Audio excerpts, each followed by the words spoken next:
I am delighted to welcome to the stage the newly re-elected MP and the Deputy Leader of the Liberal Democrats, Jo Swinson.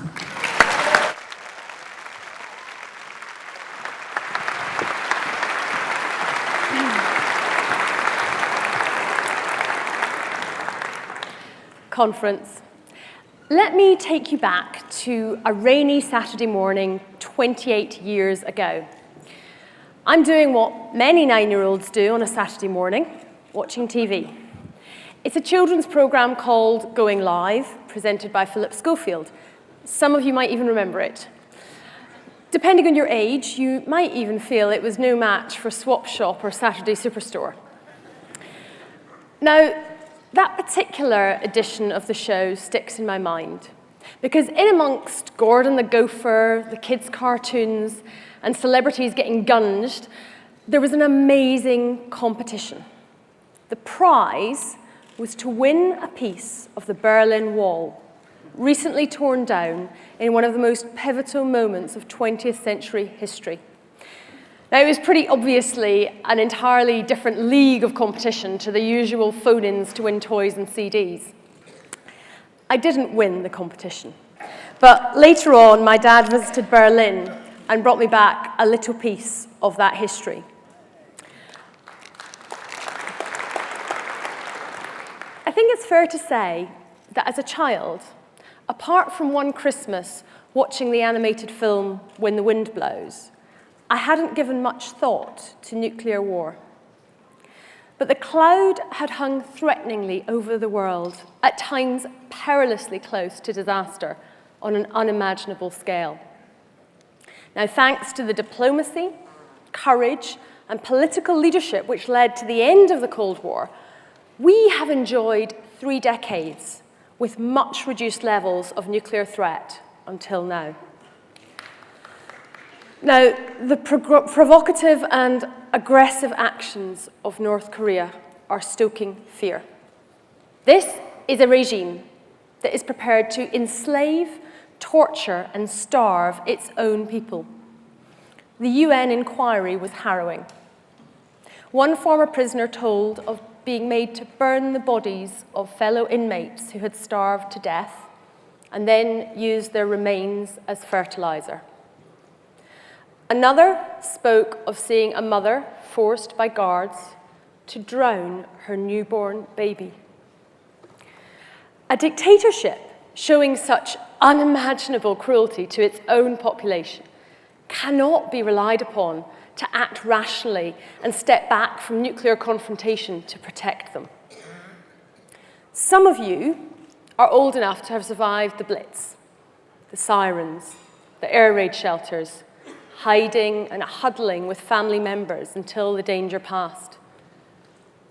What do you tell your children as you run for cover? What were you told? Now imagine being in Japan in recent weeks, as the news broke that North Korean missiles were on their way. A country where people can still remember the obliteration of Hiroshima and Nagasaki. A country that has endured decades of fallout from those deadly mushroom clouds. What did they tell their children as they prepared for the worst? What kind of world are we creating for our children? When calm heads and brave leaders are needed more than ever, global politics seems broken. A few years ago, it would have seemed inconceivable that in such a crisis, China would be a voice of reason and Russia more measured than America. The politics of the bully is back.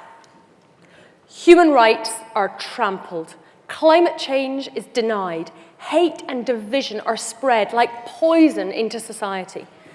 Just look at Turkey. Until recently, a democratic, reliable neighbour, a signed-up member of the European Convention on Human Rights, and in the process of becoming a member of the European Union. But now, President Erdogan is cracking down on anyone who challenges him. Turkey is now the world's biggest jailer of journalists, with more than 150 imprisoned. And the chair and director of Amnesty International are also facing trumped-up charges.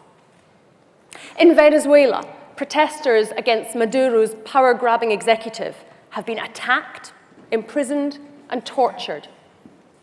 And it reminds us that neither side of the political spectrum has a monopoly on undermining democracy and abusing human rights. And it beggars belief that Jeremy Corbyn would rather defend a tenuous link to socialism than condemn these atrocities.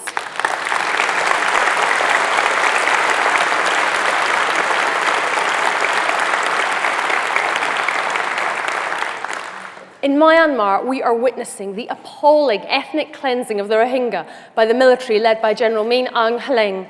This religious and ethnic oppression serves as a recruiting sergeant for jihadi groups around the world. And in Chechnya, back in 2010, I saw for myself the impact of Russia's disregard for human rights, giving Kadyrov free rein to oppress the population. People told me about house burnings and how the state would make people disappear. I will never forget the distraught mother who pressed a photograph of her missing son into my palm. Missing, presumed executed by the state. What kind of world are we creating for our children? In recent weeks, we have seen the terrible power of nature.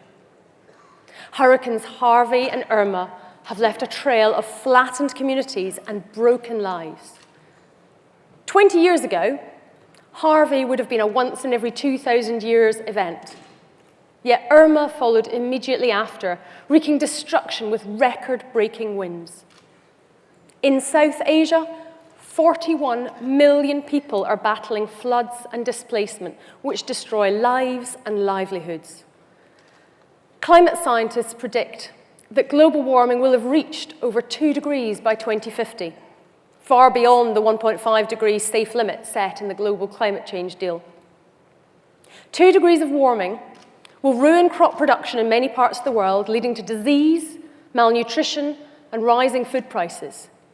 It is hard to communicate the absolute urgency of this situation. We must act now to prepare and adapt for the warming that is inevitable. And we must radically cut carbon emissions to have any hope of limiting the temperature rise to levels where humanity as we know it can survive.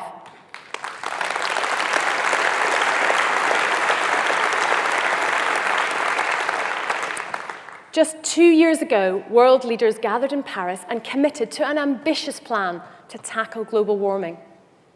But now we face the withdrawal of the world's largest economy from the agreement, while Brexit threatens to weaken action on climate change in the UK and across Europe. What kind of world are we creating for our children? Every time the world witnesses crimes against humanity, every time there is ethnic cleansing or genocide, we solemnly say, never again. And we struggle to comprehend how such horrors unfold. Not just how brutal megalomaniac dictators can order the atrocities, but perhaps more how ordinary people in the population can comply. Violent threats are undoubtedly part of the reason, but planning such evil acts also requires another ingredient: hate. The politics of the bully rely on hate and division, and we should be very worried about the spread of hate in both our online and offline worlds.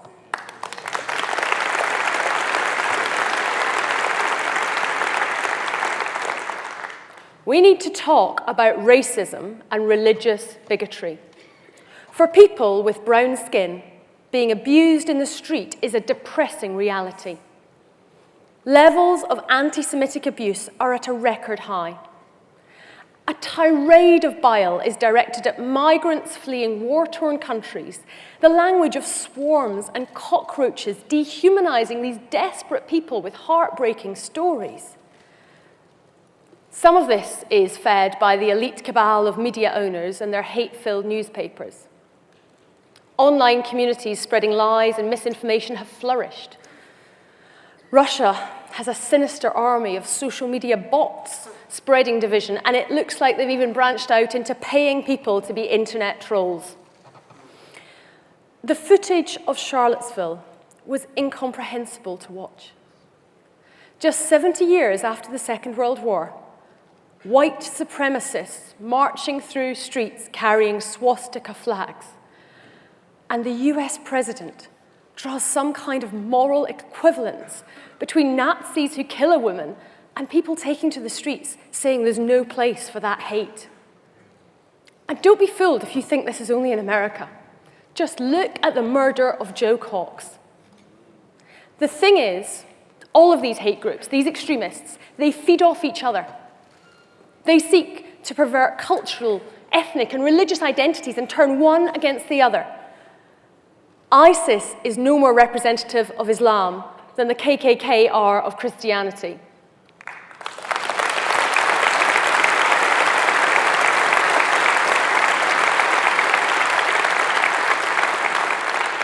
They use each other as recruitment tools, and we cannot end one without tackling them all. Now, I know that you shared my despair on the 24th of June last year as the news sank in that we had voted to leave the European Union. I was completely gutted.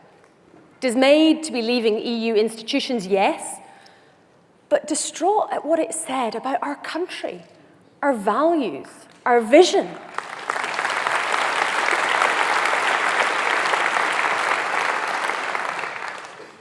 But I am an optimist, and I was altogether cheerier on the 8th of November.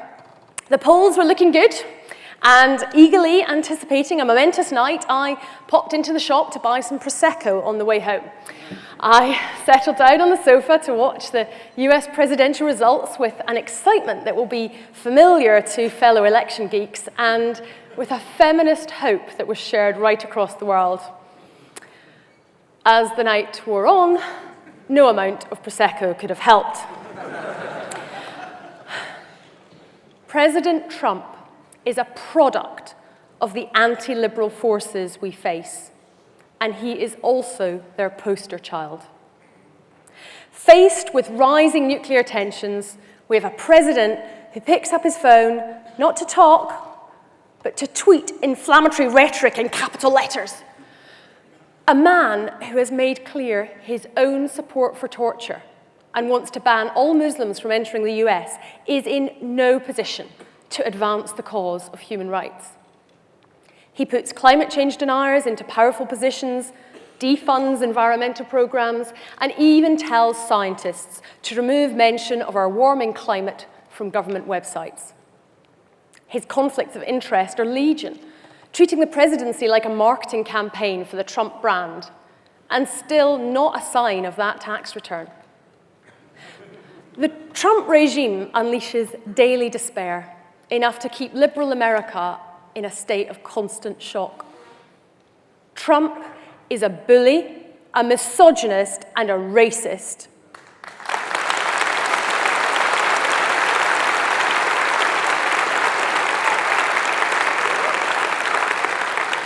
He boasts about sexually assaulting women. He cruelly mocked a reporter for his disability. He has rolled back trans rights. And for someone who professes to tell it like it is, he won't call a Nazi a Nazi.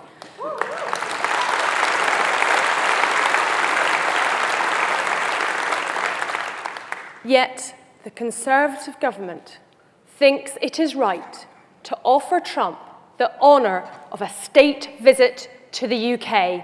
They are wrong.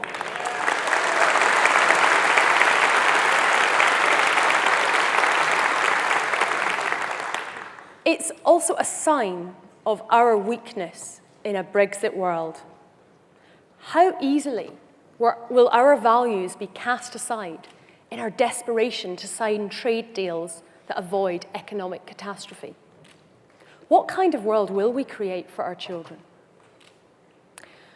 Barack Obama.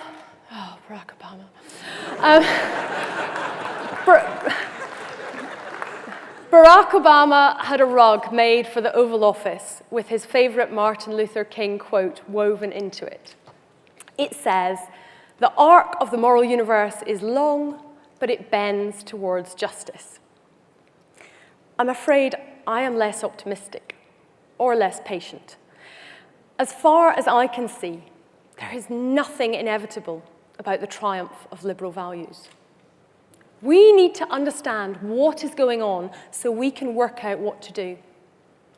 The most fascinating research I saw on the Brexit vote was by a Birkbeck professor, Eric Kaufman. He analysed a simple question. Do you think it's more important that children are considerate or well-behaved? Considerate or well-behaved?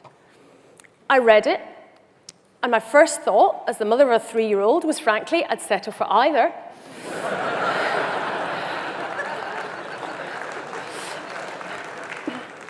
But amazingly, how people answer this question better predicts whether they voted for Brexit than their income does. So let's try it out. Conference, let's have a vote. Don't worry, stewards. Not going to make you count it, but I do want you all to vote. Hands up if you think it is more important for children to be considerate. And hands up for well-behaved. Well, I think it's safe to say this hall voted Remain.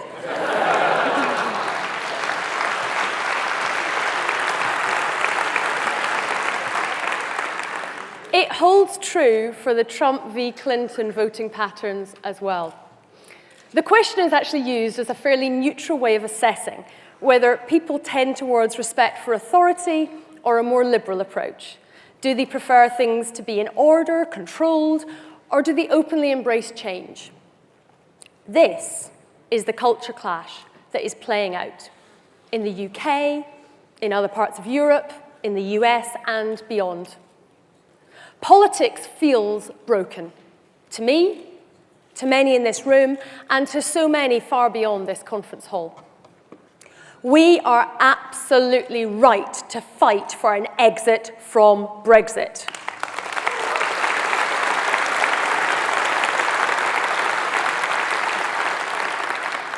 Brexit will make it harder to follow our values, to protect human rights, to tackle climate change, to solve global problems. An exit from Brexit is necessary, but it is not sufficient. Because this culture clash continues, and the populists stoke this tension. They do it deliberately. They talk in simple sound bites that scapegoat different groups.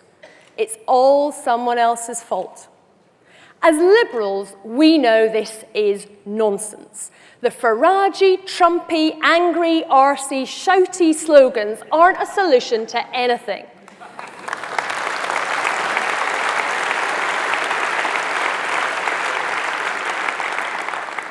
But we do need to offer our own alternative solutions. The world's problems aren't going to be solved by a speech at Liberal Democrat conference. And I think we should have the humility to admit that we haven't found all the answers yet. It's blindingly obvious the other parties haven't either. We need to be much more radical, both in what we propose and in how we craft it. The basic deal, you work hard, you get on, feels broken for so many people. How are you supposed to support your family on the minimum wage? How do profitable companies get away with paying tiny amounts in tax? Why are so many people stuck in overcrowded housing with no hope for change? We need new 21st century liberal solutions to all of these problems and more. We need to get out of our own echo chamber and start bridging the divides in our communities.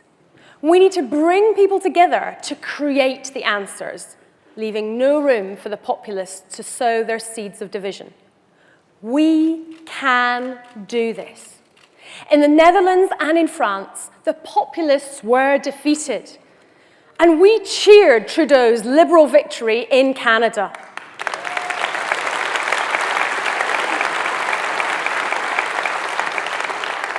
Creating the bold vision we need is bigger than any single political party. Indeed, it is bigger than party politics itself. We need to reach out and collaborate across society with thinkers, activists, the young and the old, with faith groups, trade unions, entrepreneurs, with all of you who want to change the world.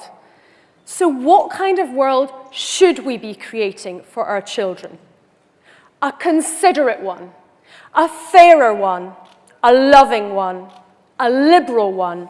This is our challenge, and we must rise to it.